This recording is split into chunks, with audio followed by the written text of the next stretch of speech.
Shalom. Call halal, Yahweh, Bahashem, Yahweh Shai, Wahar, Rachak, Wadash. Double honors to the apostles and elders of Great Millstone, and peace and salutations to the elect of the nation of Israel. I wanted to name this video Complain Continually. When you're living your life in Babylon, you see all of the atrocities that are deemed as normal in this society. And, it can definitely, it's supposed to stir up your spirit, okay? And you have to contain that, because if you don't contain and control your spirit, you can put yourself in a situation that's not expedient. And so, the best thing to do is to cry out unto Yahweh Bashem Yahshai. And like the Elder Monaghan beautifully put it in his video, in the Hebrew, if you were to ask the question, how long, you would say, Aid Anah, okay, which means how long. And so that's what we're asking Yahweh Bashem Yahshai. How long until you come and reestablish your kingdom, reestablish righteousness, okay? And I'm going to use one of the precepts that he used, as well as a couple of others. All right, so this is 2nd Ezra, chapter 15. I'm going to start at verse 5. It says, Behold, saith Yahweh, I will bring plagues upon the world, the sword, famine, death, and destruction.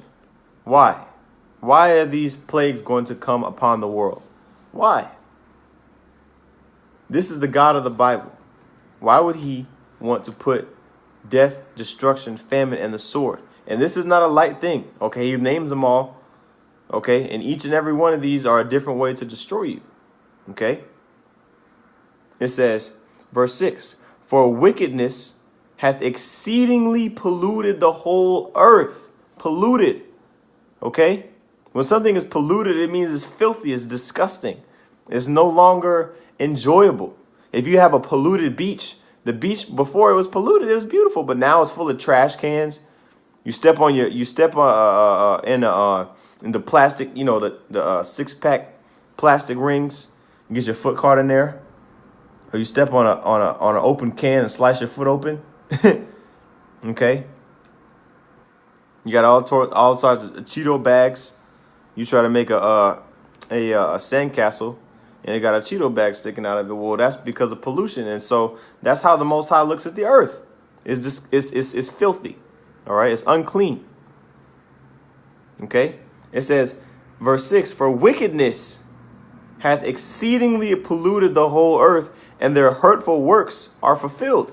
Okay. And that's what's about to come to America. Death, destruction. Okay. Famine. And the sword.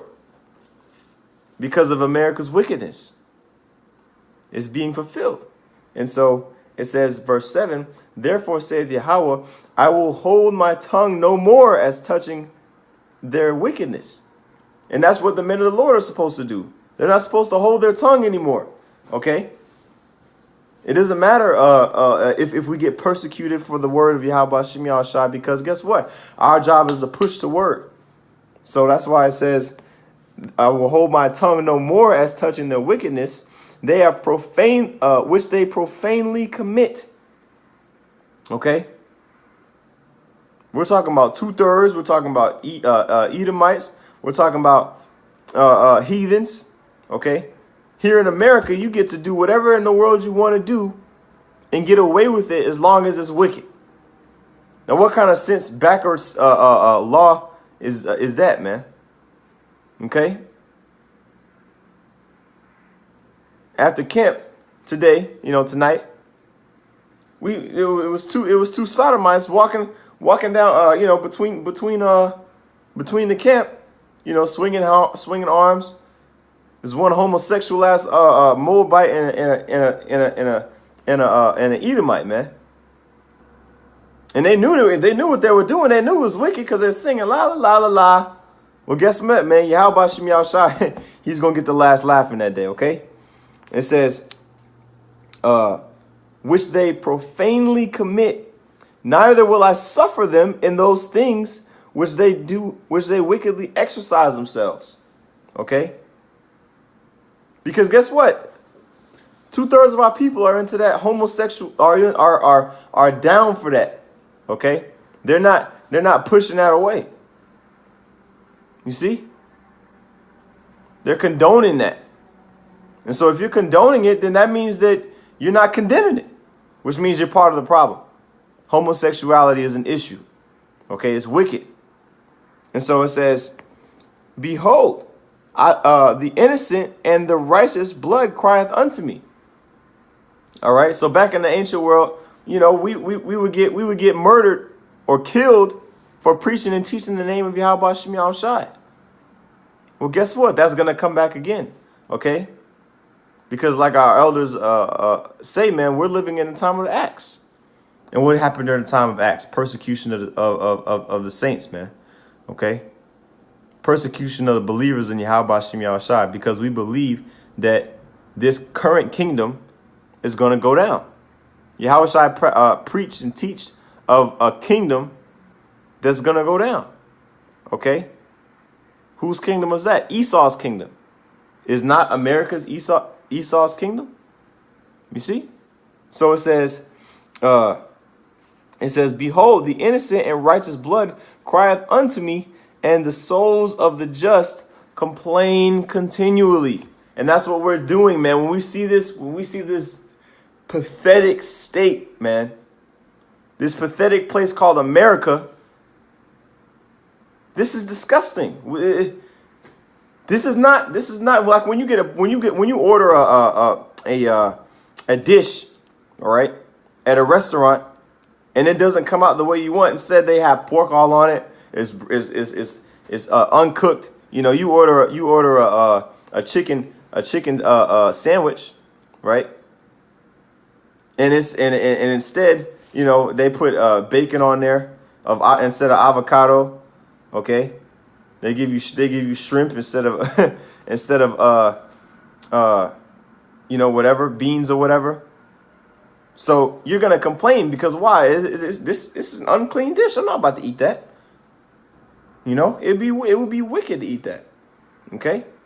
And so we're complaining of this place because it's defiling us. We can't be separate from the wickedness of this place because you're constantly in it. You're constantly surrounded in it. You see? This device that I'm recording my phone on right now is witchcraft. It's wicked.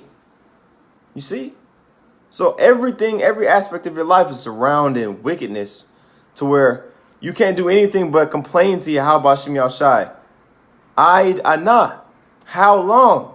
Yahweh Shem Shai, until you deliver us. Hawashai Nawa. Okay?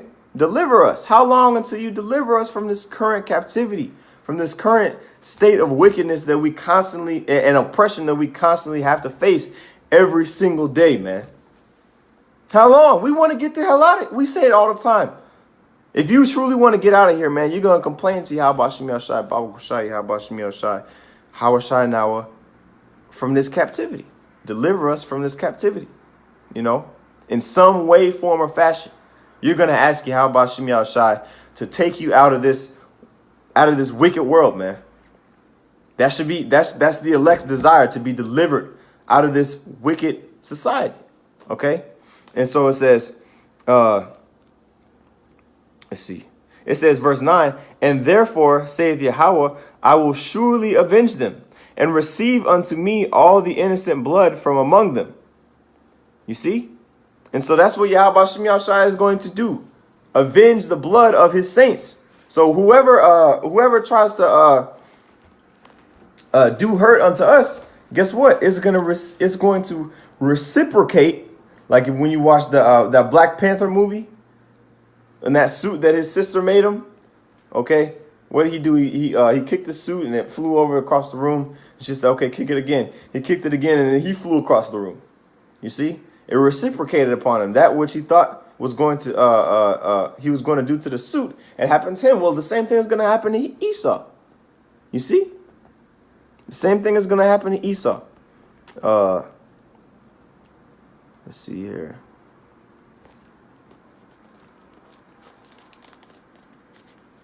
Yeah. Let's see. All right, so the second one I want to get is Isaiah chapter 62. I'm gonna start at verse 6. It says, I have set watchmen upon thy walls, O Jerusalem. Who are the watchmen? What does a watchman do? He observes the horizon. He looks to see what things are far off, to see what things that will shortly come to pass. Okay? To see what news is coming in from afar. That's what watchmen do. It says, I have set watchmen. So the Most High has set watchmen, men who've been set up to observe upon thy walls, O Jerusalem, which shall never hold their peace day nor night. And so that's why we can't help but prophesy, man. You see? The scriptures say that. The Lord hath spoken. Oh, you know what? Let me see. I think that's in Amos. Anyway, the scriptures say the Lord has spoken. Who can but prophesy? We can't help but prophesy, man. You see? You see here. There we go. Yeah. Amos chapter 3, verse 8. Okay, I'm actually gonna start at verse at verse 7.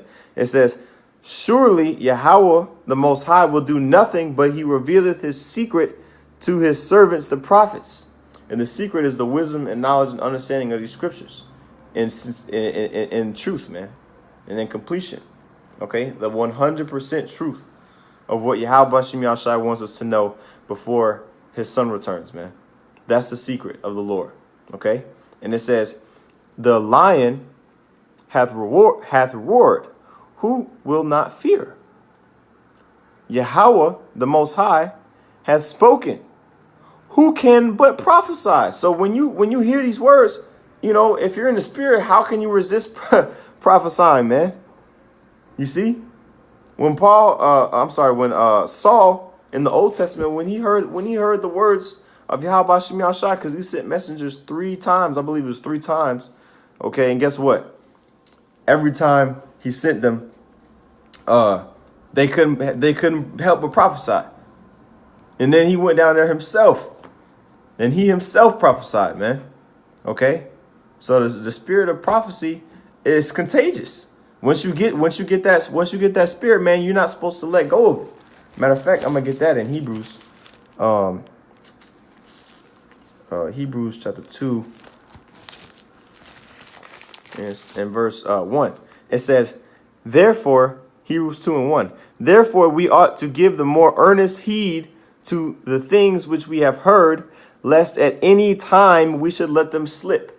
What is that talking about? The scriptures the understanding that we've been given through the men of the Lord, through ultimately the spirit and power of Yahweh Bashem Yahshai, and those words have been spoken through the men of the Lord. Okay, and so we understand now what? We understand salvation. Okay?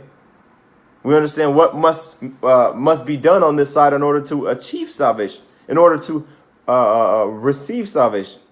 Okay? And so we're supposed to give earnest heed. We're basically supposed to keep those things dear to our heart, which means for fear of, lest at any time we should let them slip. Slip from where? Slip from our minds. Okay? Because when you let go of this truth, you let go of your salvation. This is the only way to salvation from this current wicked society. Okay? And so I wanted to go back to Isaiah chapter 62, verse 6. Again, it says, I have set watchmen upon thy walls, O Jerusalem, which shall never hold their peace, day nor night. Ye that make mention of Yahweh, keep not silence. That's a commandment, man. So if you make a mention of Yahweh Bashem Yahshai, then you're not supposed to stop. You're not supposed to stop. You're supposed to continue. That's why it says, keep not silence. Okay? Continually push, man. Constantly. It says, ooh. Man, bro. It says, Isaiah 62:7, give him no rest till he establish and till he make Jerusalem a praise in the earth.